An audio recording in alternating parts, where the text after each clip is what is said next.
What's going on, YouTube? It's your boy Yacht, and I thank you for tuning into the video. Let's talk Lights Out spoilers. Now, hopefully you've already watched my spoiler-free review, and now you want to hear me discuss my thoughts on all the spoilery bits of the movie. So, in the spoiler-free review, I talked about how there was a lot of questions I had that weren't answered, or I was wondering how certain things worked. So let's dive into that.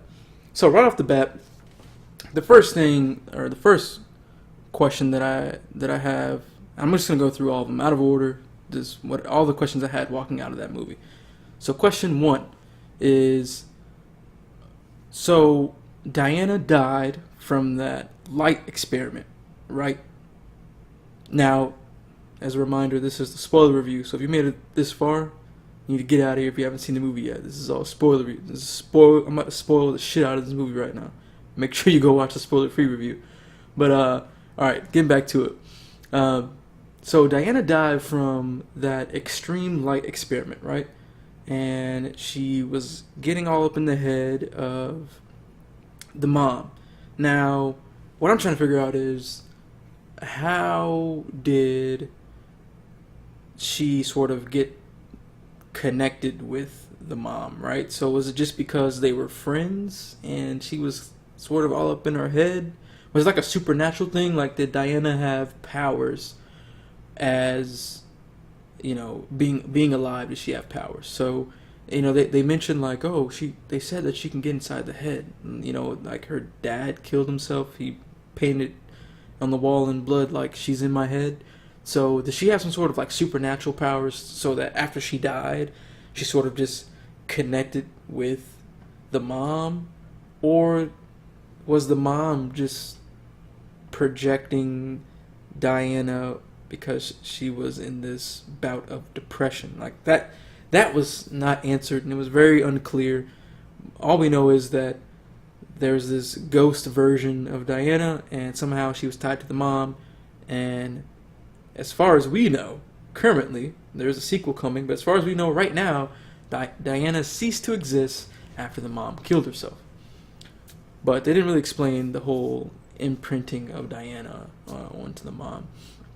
Now, the next question I have is about how Diana works, like her physics or whatever. So there's a lot of moments in the movie where, a prime example would be when Becca and the little brother were at her apartment, and there was a knock on the door. They open it, and no one's there. And Diana got into the house, and she got into the closet where there was no light. And then she turned on the closet light, and then now she was under the bed. So what I don't understand is, so when the lights turn on, I would think that Diana just sort of freezes where she is. When there's no light, she's free to move. But what I don't understand is, okay, she knocked on the door, but when she opened the door, there's a shitload of light in that hallway. There's no way that Diana could be there and be knocking on the door. And then after that, after she opens the door, how the hell does she get to the closet? The whole apartment is lit. So I'm trying to figure out, how did she get from the door to the closet? And then when the closet light came on, how did she get from the closet to under the bed? So the whole theory of how Diana worked, I didn't really understand. It didn't make sense. She can't be in the light. She just completely vanishes, and the only time she doesn't vanish is if you're using a black light. So how is she knocking on the door? How is she maneuvering to other locations within the apartment, and the whole apartment's lit up? Now, the only theory that I really had was that maybe she's moving through the vents. Maybe she got into the vents and somehow she got into the closet, but still, I'm like, man, that doesn't make any sense. There's no vent in the closet, and if the whole bedroom's lit up, how the hell do you get into the closet? I don't know. That her movements when lights are on don't fully make sense to me. So that was one of my main problems, was not really explaining how she works, other than, well, when the lights are on, she's not there. The lights are off, she's there. The another thing that kind of sucked was the actual look of Diana. So before you see her, all you see is those white glowing eyes, and she's all lanky and elongated, long fingernail looking thing, claws, and she just looked really creepy. But then when you get that moment of reveal, when the face turns around and it's the one of those stupid, typical sort of face jump scares.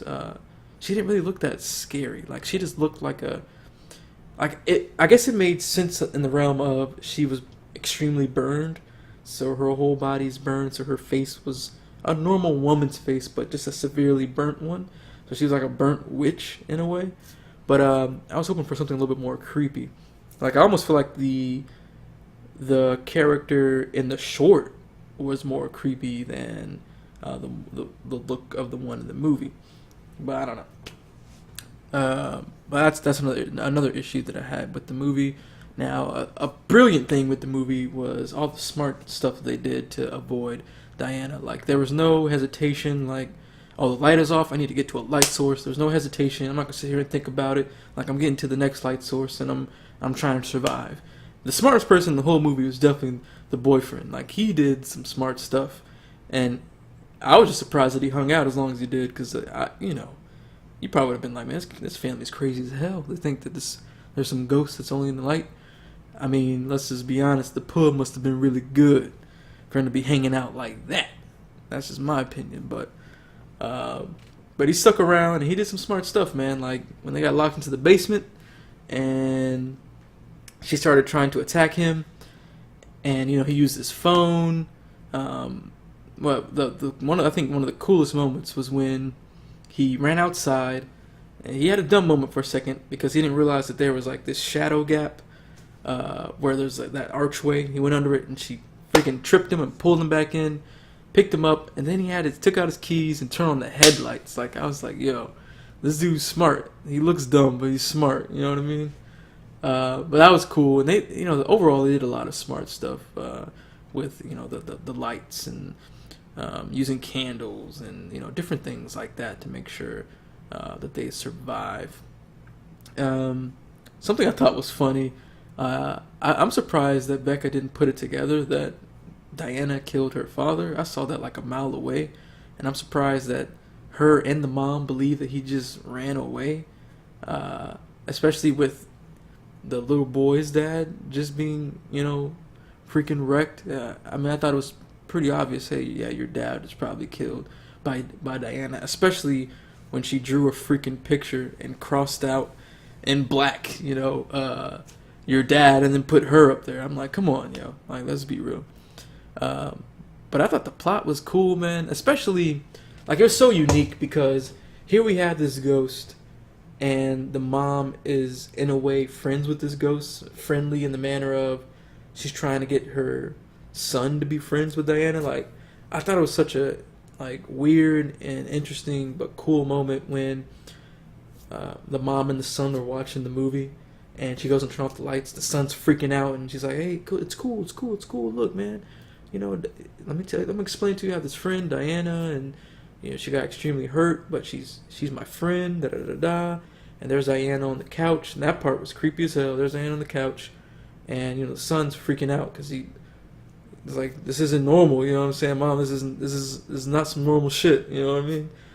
So he goes and runs and turns on the freaking the light, and Diana's all pissed off.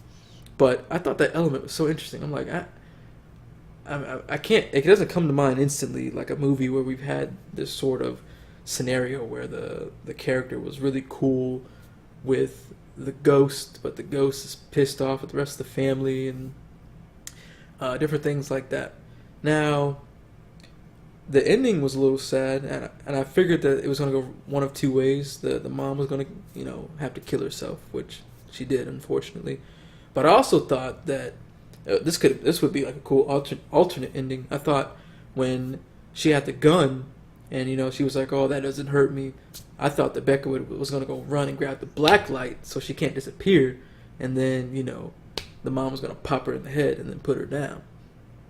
But that's not how it went. She killed herself, and maybe the other way wouldn't have worked anyway, because maybe she's some spiritual supernatural thing. So the bullet to the face wouldn't have done anything.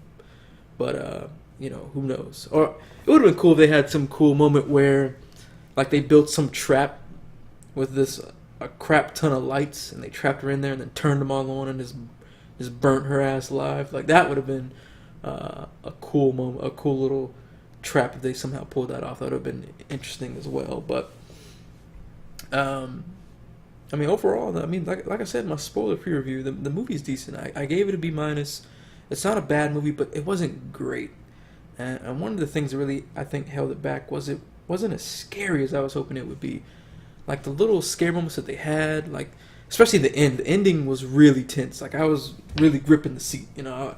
The ending was really tense, but kind of leading up to that, it was few and far between, you know, moments of real tension. Like I just recently watched the Conjuring 2, and like that movie built an incredible amount of tension all the time, you know. But with this one, there's very few moments of that, and I was hoping that they would have a little bit more of that, and that's what kind of didn't make it as great as I wanted it to be. But I had one more thing. I just lost it. It's gonna come back to me in a second, I hope. But yeah, overall it's a decent movie. I think David did a great job bringing the short to life as a full-length film. Oh, I know what I was gonna say. The runtime was really short, so I think that also played a factor into not having that many like tension building scary moments, because the movie was only like an hour and 18 minutes or something like that. Maybe with credits an hour and 20 minutes. Like, it wasn't a very long movie. But even though it was short, it was still decent. And I look forward to seeing more from David Sandberg.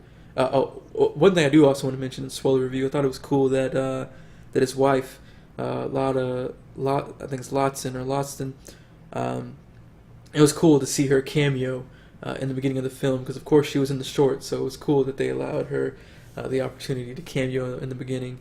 I thought that was a really cool thing, and I just think overall it was cool that they allowed him to direct this movie and not try to, and maybe they did, try to just buy the idea and make it their own themselves, but I'm just glad that he had the chance to do it. And he's going to be directing Annabelle too.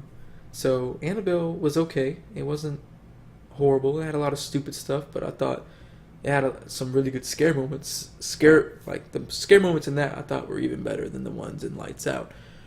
So I'm curious to see what he does with that movie. And of course, they're making a sequel to Lights Out. They've already greenlit the sequel. It actually did pretty decent in the box office this past weekend. They've already greenlit that sequel. So I'm interested to learn more about the lore of Lights Out. And I would like to see him just make more horror movies, you know. James Wan was a producer on the film, so of course he had his, you know, masterful hands into it. I'm sure he provided a lot of great advice to David there. But we need more people that are on James Wan's level. You know, he's probably the best right now for horror movies that, you know, they're actually good. And I'd like to see more of him, and I think that David definitely has that potential. But yeah, that's it for Lights Out. Again, a B minus.